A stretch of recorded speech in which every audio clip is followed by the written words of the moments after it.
एक डिटेक्टिव एक missing patient को ढूंढने आता है, लेकिन सच ये है कि वह खुद ही पेशेंट है और उसे यह बात याद भी नहीं है। ये स्टोरी है टेडी डैनियल्स की, जो एक आइसोलेटेड आइलैंड पर बेन, एक dangerous mental hospital shutter island पर आता है एक सिंपल केस सॉल्व करने। लेकिन यह केस उसकी जिंदगी का सबसे बड़ा नाइटमेयर बनने वाला है। आइलैंड पर एक पेशेंट रेचल सोलांडो अचानक गायब हो जाती है।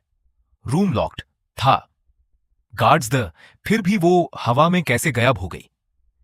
टेडी और उसका पार्टनर इन्वेस्टिगेशन स्टार्ट करते हैं, लेकिन शुरू से ही सब कुछ अजीब लगने लगता है।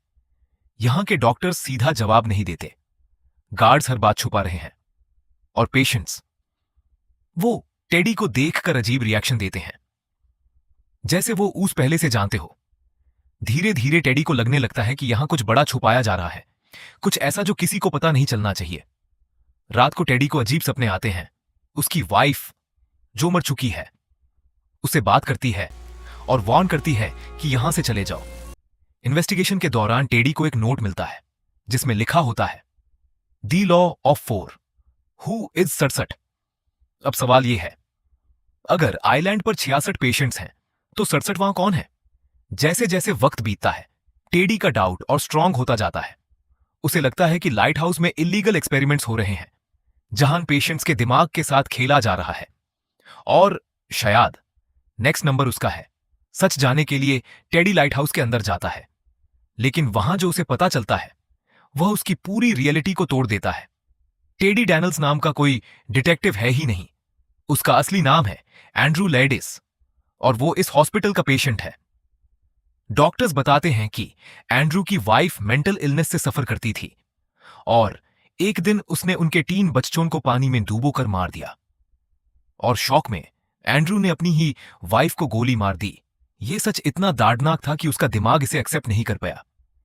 इसलिए उसने एक नई आइडेंटिटी बना ली, टेडी डैनियल्स, एक हीरो, एक डिटेक्टिव, ताकि वो अपने आप से भाग सके। डॉक्टर्स ने उस पर एक एक्सपेरिमेंट किया। उन्होंने यूज उसकी फैंटेसी जीने दी ताकि वो खुद सच तक पहुंच सके, और फाइनली वो सच समझ जाता है। वो एक्सेप्ट कर लेता है कि वो एंड्रू है। लेकिन नेक्स्ट मॉर्निंग वो फिर से टेडी बन जाता है, जैसे उसने सब कुछ भूल दिया हो। और फिर वो एक लाइन कहता है, which would be worse, to live as a monster or to die as a good man. शायद उसने सच जान लिया था, लेकिन वो उसके साथ जीना नहीं चाहता था।